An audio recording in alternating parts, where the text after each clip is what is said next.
반갑습니다.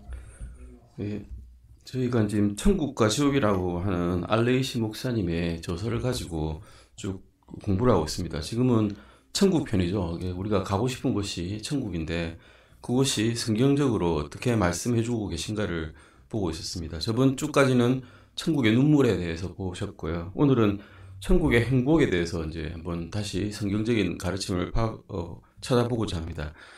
천국의 행복 이러니까 당연한 말을 무슨 이걸 왜 공부를 해야 되나 이렇게 물으시는 분이 있으실 수 있습니다. 그런데 어떤 분들은 이런 질문을 하셨어요. 나중에 저 보셨는데 천국에 우리가 갔는데 우리가 오지 못한 내 아는 친지들, 친척들, 친구들이 만약에 천국에 없다면 나는 과연 거기서 행복할 수 있는가?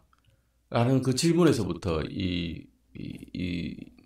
문단이 써졌습니다. 그 질문으로부터 이제 성경적으로 정말 그럴 수 있는가, 우리가 행복할 수 있는가를 찾아보고자 하는 겁니다.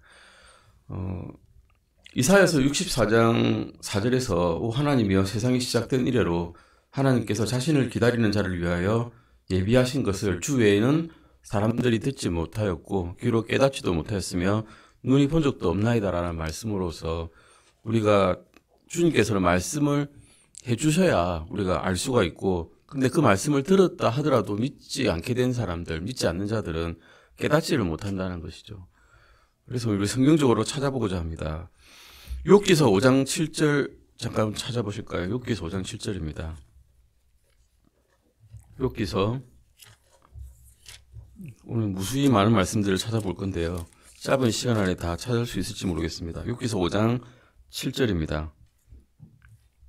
욥기서 5장 7절입니다. 같이 읽으시겠습니다. 욥기서 5장 7절입니다. 5장 7절입니다. 같이 읽으시겠습니다. 불티가 위로 날아가는 것 같이 사람은 고생하려고 태어났느니라. 예, 아주 절망적이죠. 사람이 태어난 이유는 고생하려고 태어났답니다. 예, 뭐 부귀영화를 누리기 위해서 태어난 게 아니고 고생하려고 태어났습니다. 이거 창세기 말씀에서부터 나옵니다. 아담과 이브가 죄를 지은 뒤 에덴에서 쫓겨나죠. 그때부터 이제 여자는 아이를 뵐 때 그 상고를 겪게 돼 있고 남자는 그 고통 속에서 자기가 고통을 겪고 땀을 흘려야만 먹을 것을 얻을 수 있다라고 하나님께서 말씀을 해버리셔가지고 그때부터는 사람은 태어난 이후로 쭉 고통을 겪을 수밖에 없다라고 말씀하고 계십니다. 죄 때문에 조접한 이 세상에서 우리가 괴로운 가운데 살아가는 것은 당연하다라고 이렇게 말씀하고 있는 거죠. 그래서 불티가 위로 날아가죠. 우리 불꽃 피워보지 않습니까? 그러면 불티가 아래로 떨어지지 않습니다. 위로 날아갑니다. 이것처럼 이런 자연법칙처럼 사람이 태어나서 고생하는 것은 당연하다는 겁니다. 이 땅에서는 행복이라는 것이 참 얻기가 힘든다는 겁니다. 그래서 계속 고생을 해야 되니까. 우리의 인생에 다가서 우리의 행복을 방해하는 것들은 너무나 많습니다. 수고하고 근심하는 것들 다 우리의 행복을 방해합니다. 그래서 사람들은 이제 고안을 했죠. 그래도 행복해보고자. 헌법에 적혀져 있습니다. 행복 추구권은 우리의 본연적인 권리입니다. 행복 추구권을 주는데 문제는 각자 다 행복하자 해보니까 다른 사람의 권리를 침해를 합니다. 나를 행복하고 하자 하니까 다른 사람을 행복하지 못하게 만들어야 내가 행복해지는 경우가 많다는 거죠. 이런 일들이 계속 생기면서 고생하고 서로 다투고 싸우고 이런 일이 자꾸 생기는 겁니다. 여기서 우리는 행복과 기쁨의 차이를 잠깐 찾아보고자 합니다. 행복이란 것은 어떤 일이 발생하느냐. 이를테면 내가 오늘 뭐 열심히 수고해서 집을 샀다. 아니면 우리 자녀가 열심히 공부해서 뭐 1등을 해서 좋은 학교에 갔다. 그때 행복합니다. 잠깐 행복하죠. 근데 이런 어떤 일이 발생하느냐에 따라 생기는 것이 행복이란 것이고요. 기쁨은 우리가 어떤 일에 관여하지 않고 어떤 일에 휘둘리지 않고 생기는 것입니다. 영어로는 해피니스하고 조이란 거죠. 해피니스와 조이는 다른데 행복은 주변 환경에 달려있고 기쁨은 주변 환경과 상관없이 생긴다는 것입니다. 우리의 마음 깊숙한 곳에서 생겨나는 만족과 평화가 기쁨이라고 말하고 있는데요. 요한복음 15장 11절 찾아보시겠습니다. 요한복음 15장 11절입니다. 요한복음 15장 11절입니다. 15장 11절입니다. 같이 한번 읽어보시겠습니다. 내가 너희에게 이 일들을 말한 것은 내 기쁨이 너희 안에 머물러 있어 너희 기쁨이 충만하게 하려 함이니라 라고 말씀하고 계십니다. 이 문맥상 앞뒤 문맥을 이제 살펴보면 예수님께서는 내가 포도나무고 너는 가지라고 말씀하셨거든요. 그러니까 우리나 그 포도나무에 붙들려 있기만 하면 예수님께서 가지신 그 충만한 기쁨을 우리가 받을 수 있다는 겁니다. 그러니까 꺾이면 안 되겠죠. 근데 거기서 떨어져 나가거나 꺾이면 그냥 사람들에게 장작으로 불태워지거나 이런 일밖에 안 생기니까요. 그런데 예수님 안에 있기만 하면 우리는 주변 상황에 상관없이 기뻐할 수 있다는 거죠. 행복하지 않을 수는 있습니다. 그리스도인이 항상 행복해서 웃고 다니면 사람들이 저 미친 사람 아니야? 라고 할 것입니다. 우리도 똑같이 세상에 살고 있기 때문에 아플 수도 있고 다칠 수도 있고 자녀가 아플 수도 있고 우리가 망할 수도 있습니다. 경제적으로, 정신적으로. 하지만 주님께서 우리 안에 계시다면 항상 기뻐할 수는 있다는 겁니다. 요한복음 14장 27절 잠깐 찾아보겠습니다. 14장 27절입니다. 바로 옆이죠. 15장 바로 옆에 14장 27절입니다. 같이 한번 읽어보시겠습니다. 내가 너희에게 화평을 남기노니 곧 내 화평을 너희에게 주노라. 내가 그것을 너희에게 주는 것은 세상이 주는 방식과 같지 아니하니 너희는 마음에 근심하지 말고 두려워하지도 말라. 세상은 우리에게 참 기쁨과 평안을 줄 수 있냐 물어보시면 그럴 수가 없다는 겁니다. 하지만 우리에게 줄 수 없는 것처럼 똑같이 우리에게서 참 기쁨과 평안을 뺏어갈 수도 없습니다. 줄 수 없으니 뺏어갈 수도 없는 것이죠. 주실 수 있고 가져가실 수 있는 분은 예수 그리스도밖에 안 계신데 예수 그리스도께서는 우리에게 이미 오셨기 때문에 성령으로 우리에게 위로자를 보내주셨기 때문에 뺏어가지 않으시죠. 한번 주신 것을 되돌려 받는 그런 치산분이 아니시기 때문입니다. 우리가 예수 그리스도 안에 누리고 있는 이 기쁨은 세상에서 일어나는 일들에 의해 영향을 받지가 않습니다. 구원받지 못한 사람들은 이런 평안의 기쁨을, 화평의 기쁨을 갖고 있지 않고 또한 소유할 수도 없다라고 말씀하고 있습니다. 이사야서 잠깐 보실까요? 이사야서 57장 20절에서 21절입니다. 이사야서 57장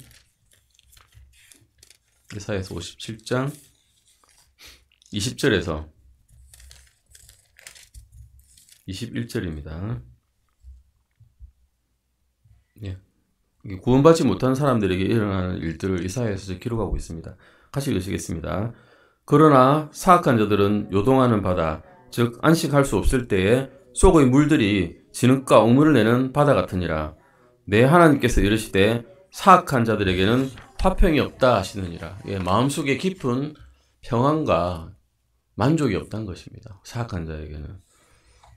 물론 일이 더할 나위 없이 잘 굴러갈 때, 내 사업이 잘 될 때 예수님 모르는 사람도 행복을 느끼죠. 당연히 행복합니다. 근데 좋지 못한 일이 일어났습니다.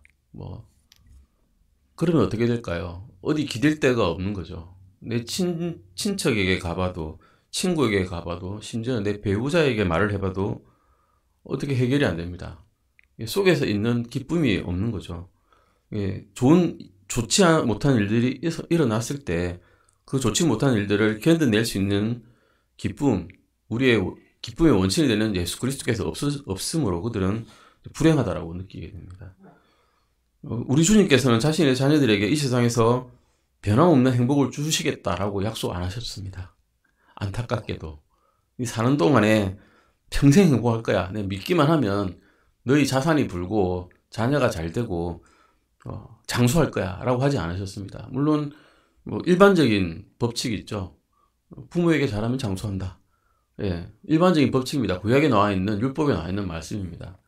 일반적인 법칙은 다 말씀해 주셨고 우리가 따라갈 수 있습니다. 근면하고 성실하면 천천히 부를 쌓아가지고 급하게 부자가 되지 않더라도 평안하게 살 수 있습니다. 그것은 일반 사람도 똑같죠, 사실은. 믿든 사람이든 믿지 않는 사람이든. 예수님께서는 이런 행복을 말씀해 주지 않으셨고 대신에 자신 안에 거하는 사람들에게 변함없고 또 사라지지 않는 화평의 기쁨을 약속을 하셨습니다. 우리는 행복을 잃어버렸을 때도 불구하고 여전히 기뻐할 수 있는 그런 마음이 있는 것입니다.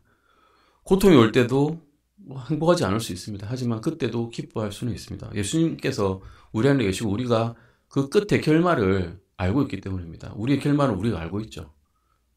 주님 믿는 사람들은 천국에 가게 되고 천국에서 영원히 주 예수 그리스도와 함께 기쁨을 누리고 살 수 있다는 그런 마지막 소망이 있습니다.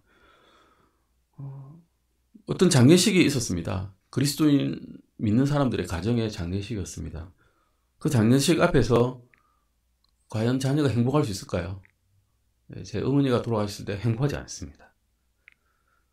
슬픕니다. 하지만 그 안에서도 소망이 있기 때문에 마음속에서 화평이 있을 수 있습니다. 친절하고 유일하신 위로자께서 베푸실 수 있는 참된 화평을 우리 마음속에 우리는 간직하고 있기 때문입니다.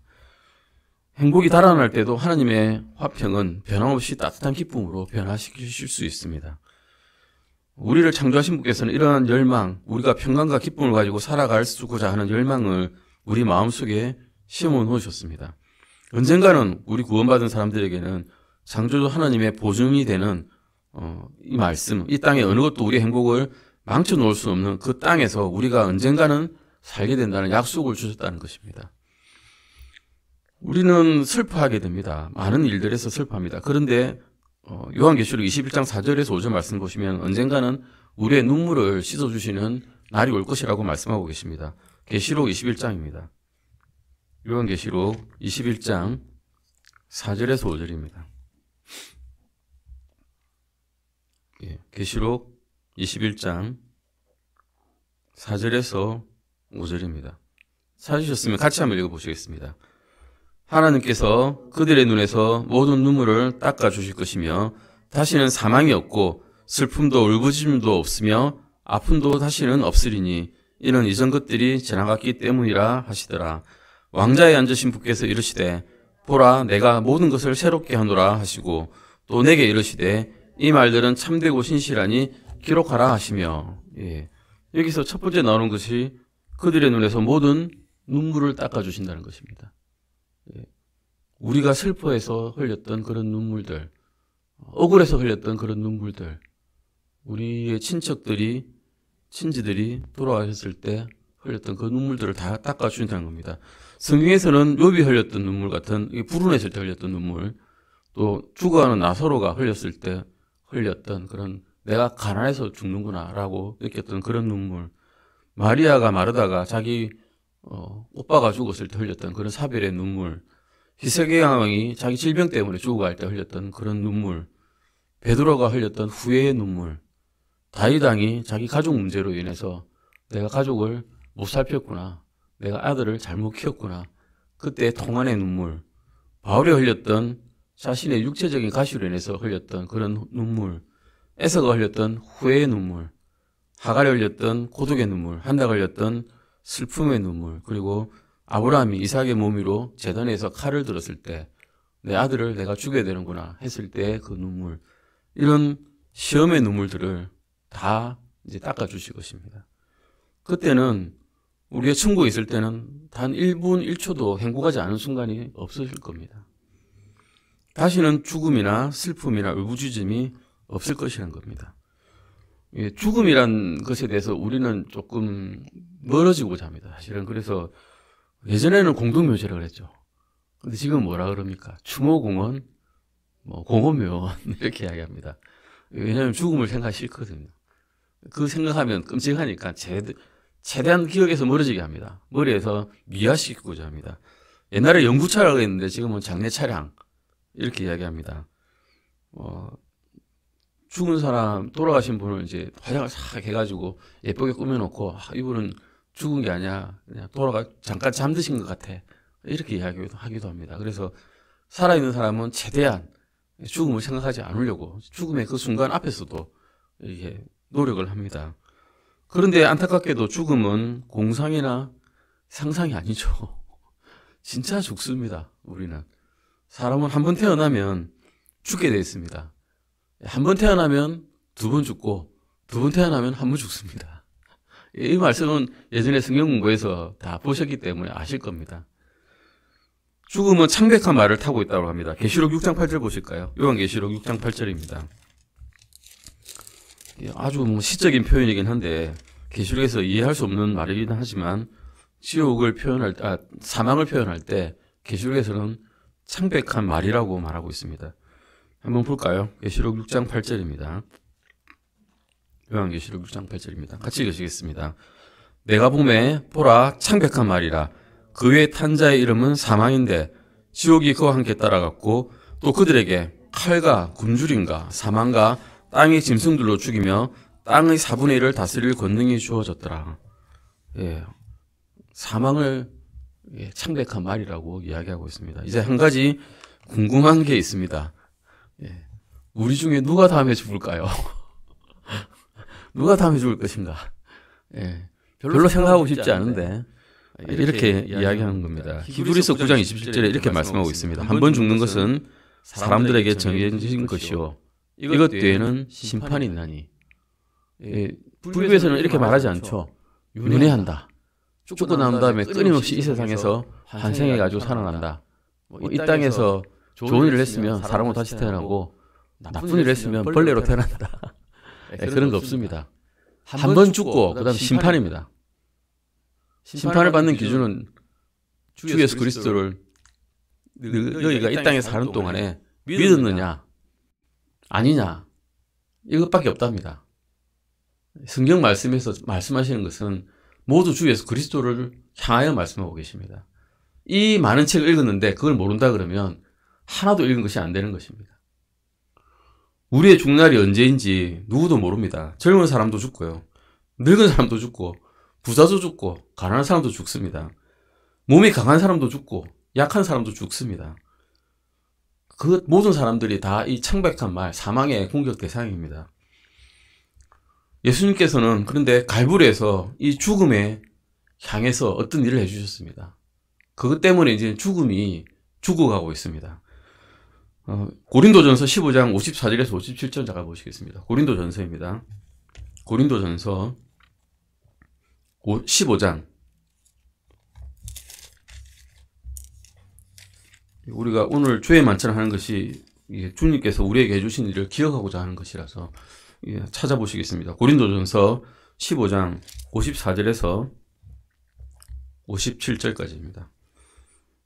교독하겠습니다. 제가 먼저 읽겠습니다. 그리하여 이 썩을 것이 썩지 아니함을 입고 이 죽을 것이 죽지 아니함을 입을 때에는 사망이 승리 가운데서 삼켜졌도다 하고 기록된 말씀이 성취되리라.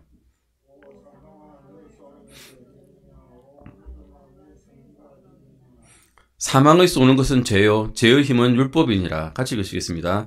그러나 우리 주 예수 그리스도를 통해 우리에게 승리를 주시는 하나님께 감사를 드리노라. 아멘. 주님께 찬양을 드릴 뿐입니다. 다시는 죽음이 없으리라는 주님의 틀림없는 약속을 우리는 붙들고 있습니다. 죽음은 과거에도 지금도 미래에도 우리의 행복을 빼앗아갈 것이지만 그리고 지금도 계속 빼앗아가고 있지만 죽음이 영원히 죽어버리는 천국에 가면 우리에게 행복을 빼앗아갈 것은 아무것도 없을 것이라는 겁니다. 그래서 천국에서는 행복할 수밖에 없습니다. 또한 슬픔도 없고라고 말씀하고 있죠. 우리 21장 계시록 21장 4절에서 5절 아까 전에 보셨듯이 하나님께서 그들의 눈에서 모든 눈물을 씻어 주실 것이고 다시는 사망도 없고 슬픔도 없다라고 말씀하고 계십니다. 슬픔도 없다는 말은 하늘로 나라로 넘어가게 되면 그 경계선상에서 이 땅을 천국과 땅으로 나누고 있는 그 경계선상에서부터는 절대로 죽음이란 것이 없다는 것이고 그래서 슬픔도 없다는 것입니다.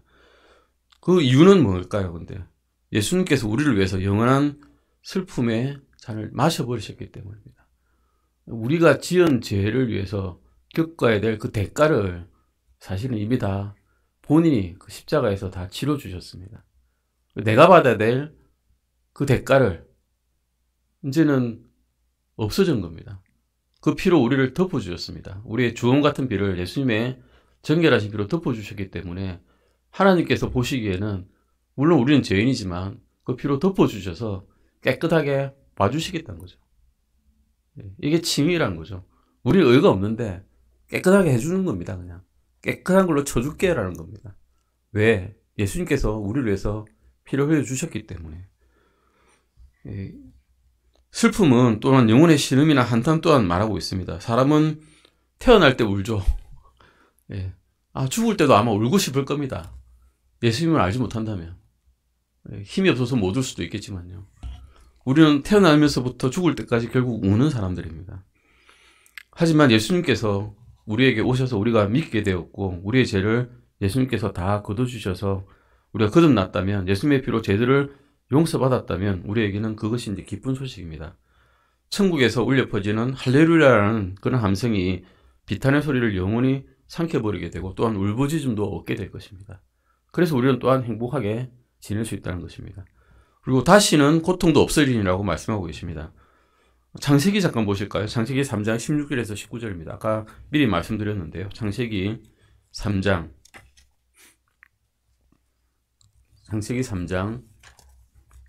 16절에서 19절까지입니다. 교독하시겠습니다. 창세기 3장 16절에서 19절 교독하겠습니다. 제가 먼저 읽겠습니다. 여자에게 이르시되 내가 내 고통과 수태를 크게 늘리니 내가 고통 속에서 자식들을 낳을 것이며 또 너의 열망이 내 남편에게 있겠고 그가 너를 다스릴 것이니라 하시며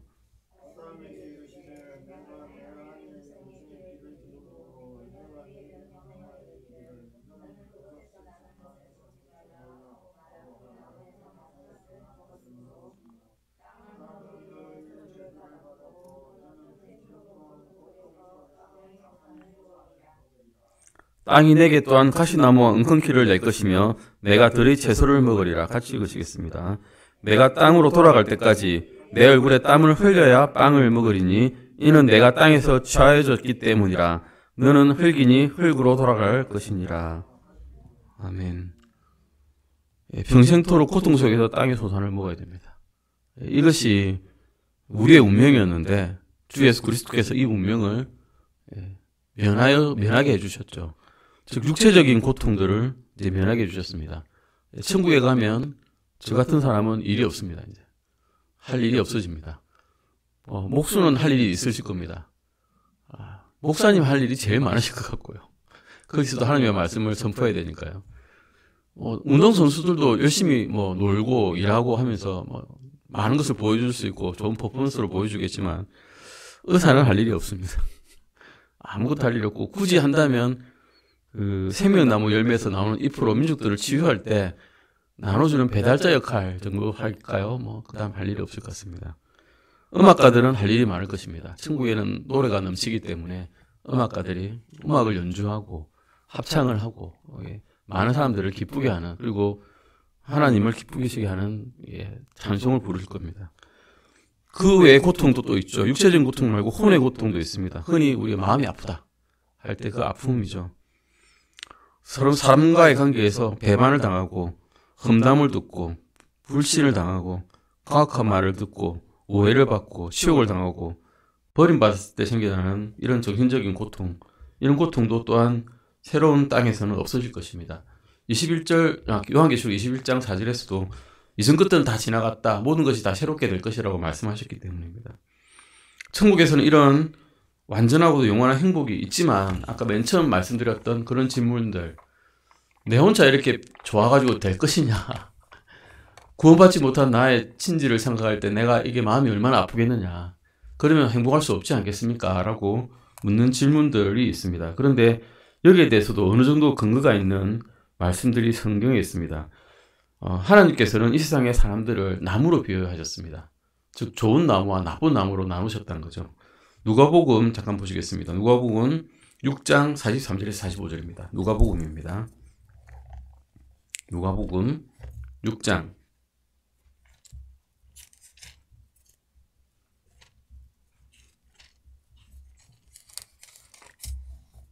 43절에서 45절까지입니다. 교독하시겠습니다. 제가 먼저 읽겠습니다. 좋은 나무가 변질된 열매를 맺지 아니하고 변질된 나무가 좋은 열매를 맺지 아니하느니라.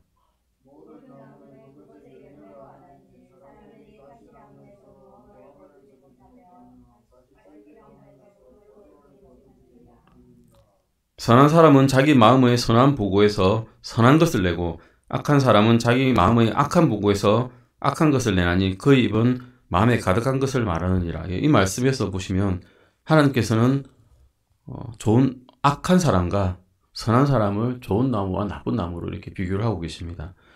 마태복음 7장 15절에서 17절 말씀에서도 거의 뭐 비슷한 말씀하고 계신데요. 마태복음 잠깐 보실까요? 마태복음 7장 마태복음 7장 15절에서 17절까지입니다. 마태복음 7장 15절에서 17절까지입니다. 이것도 교도하시겠습니다. 거짓 대언자들을 조심하라. 그들은 양의 옷을 입고 너에게 오지만 속은 약탈하는 일이니라.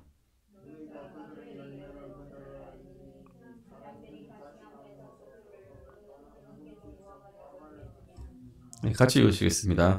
이와 같이 좋은 나무마다 좋은 열매를 맺되 변질된 나무는 나쁜 열매를 맺나니. 열매로 사람을 알 수 있다라고 하는 말씀에서도 사람들을 비유해서 나무로 비유를 하고 계십니다. 결국 나쁜 사람들은 나쁜 나무들처럼 파멸할 것입니다. 예수님께서는 사람들을 나무로 비유하기 전에 바로 13절, 14절에서 이렇게 말씀하고 계십니다. 너희는 좁은 문으로 들어가라. 멸망으로 인도하는 문은 넓고 길이 널쩍하여 거기로 들어가는 자들이 많고 생명으로 인도하는 문은 좁고 길이 협착하여 그것을 찾는 자들이 적으니라라고 말씀하고 계십니다. 즉 바른 길로 가야만 생명으로 이룰 수 있다라고 말씀하고 계시고 그런 길은 파멸로 인도한다고 말씀하고 계십니다. 사람이 죽으면 그가 어떤 사람이든 관계없이 사실은 영원히 삽니다. 영원히 살긴 삽니다. 어떤 사람은 지옥에서 영원한 형벌을 받고 어떤 분들은 천국에서 영원히 예수 그리스도와 기쁨을 나누게 됩니다. 어떤 의미에서는 다 영원히 사는 것입니다.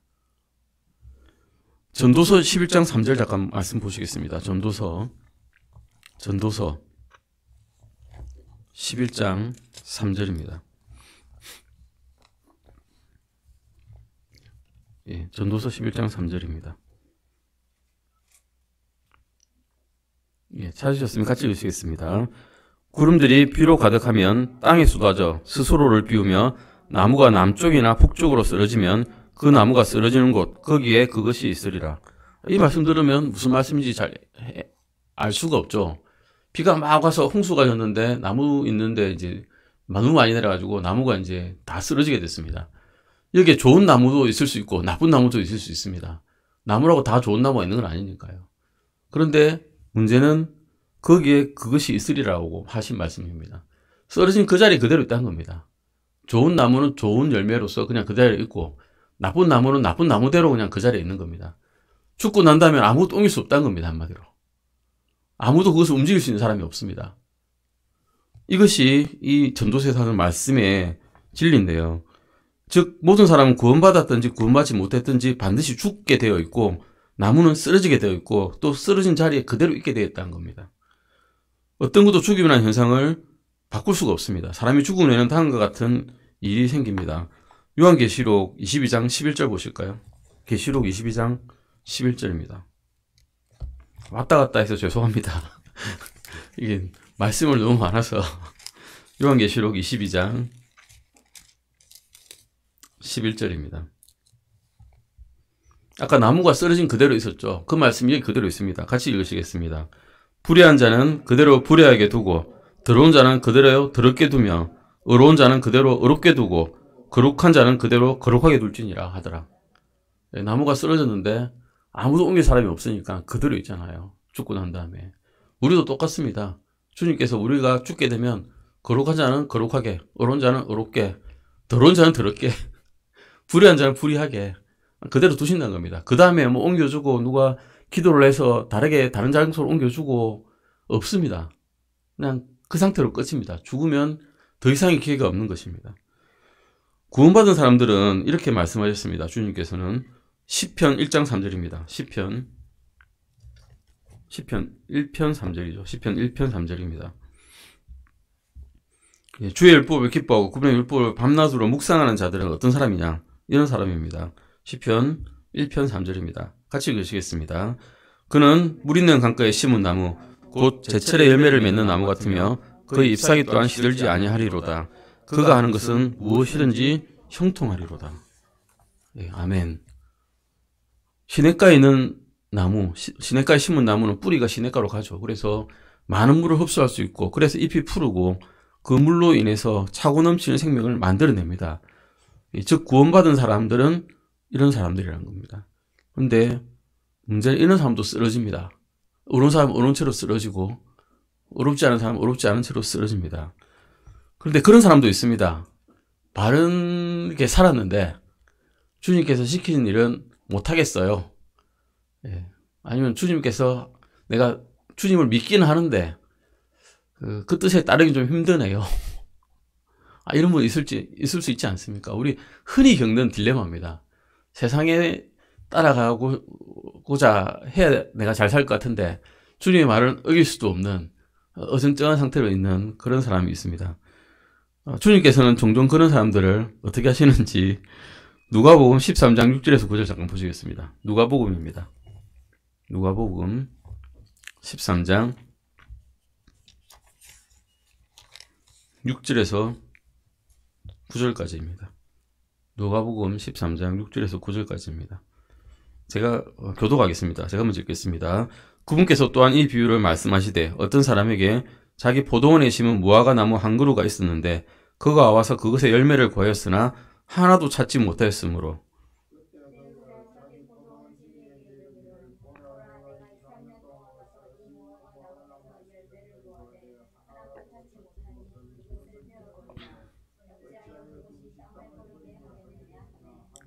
그 종이 그에게 대답하여 이르기를 주인이여 금년에도 그것을 그대로 두소서 그동안에 내가 그것의 주위를 파고 그것에 거름을 주리니 만일 그것이 열매를 맺으면 좋겠지만 그러지 않으면 그 뒤에 그것을 베어버리소서 하였느니라 하시니라. 물론 이 말씀은 이스라엘 민족들에게 주신 말씀이긴 합니다만은 우리에게도 영적으로는 적용이 될 수도 있습니다.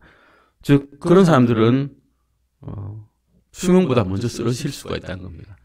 우리 이제 사도들에게 자신의 내야 될 바를 내지 못한 그 사람들이 자기 수명보다 먼저 쓰러졌던 그 일을 알고 있습니다. 베이지 않고 그것을 베어내라라고 하시죠. 근데 여기서는 베어내라. 그런 사람 베어내라 하셨는데 자기 수명보다 먼저 죽었습니다. 하지만 베어내고 난 나무는 어떻습니까? 그루터기는 남아 있습니다. 혹시 비가 오고 물이 떨어져서 거기에 생명이 다시 살아나는 경우도 있습니다. 흔적은 남다는 거죠, 한마디로. 주님께서 보시고 흔적은 있네. 여기 그루터기라고 하는 흔적이 있고 생명책에 이름은 기록되어 있네. 일은 안 했지만 라고 보시고 그것을 기억하실 것입니다. 마태복음 근데 아예 뿌리째 뽑히는 사람들이 있습니다. 마태복음 15장 6절에서 9절 보시겠습니다. 마태복음 15장 6절에서 9절입니다. 마태복음 15장입니다. 6절에서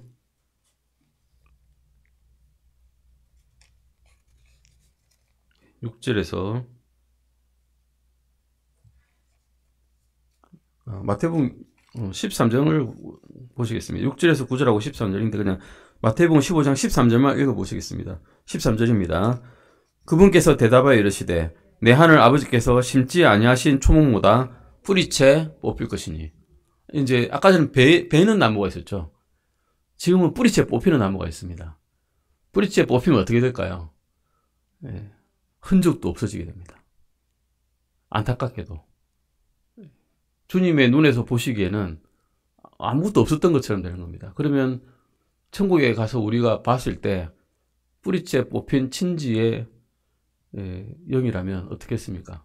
혼이라면 우리가 기억이 안 나는 겁니다. 안타깝게도. 그래서 슬퍼하지도 않는 겁니다. 그때는. 주님께서 눈물을 다 씻어주시고 난다면 안타까운 일이지만 이런 일이 생길 수도 있다라고 주님께서는 성경적으로 말씀해 주고 계십니다. 구원받지 못한 사람은 이렇게 이제 뿌리째 뽑히게 된 겁니다. 구원받지 못한 사람은 베이지 않습니다. 구원받지 못한 사람은 뿌리째 뽑힙니다. 우리는 베인 나무는 기억하고 있고 그 나무의 그루터기도 보게 되고 뿌리도 남아 있습니다. 근데 뿌리째 뽑힌 나무는 다 없으니까 완전히 잊어버리게 된다라는 것을 성경적으로 말씀하고 있고 유다서 12절에서 13절 보시겠습니다. 유다서 계시록 바로 앞에 있죠. 유다서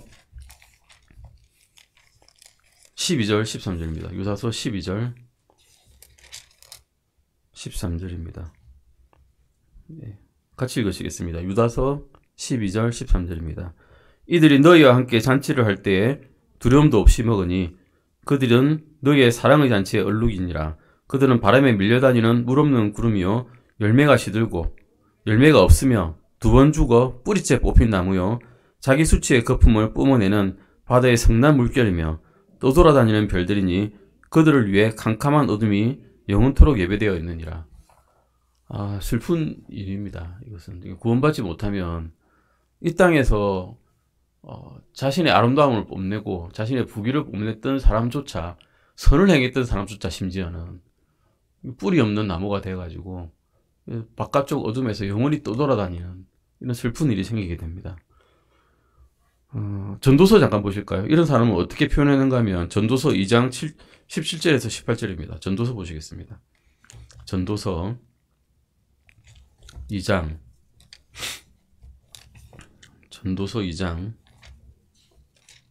17절에서 18절입니다. 이 말씀들은 구원받지 못한 사람에 대한 이야기입니다. 같이 읽으시겠습니다. 그러므로 내가 사는 것을 미워하였으니 이는 모든 것이 헛되며 영을 괴롭게 하는 것이므로 해 아래에서 이룩한 일이 내게 고통을 주기 때문이라.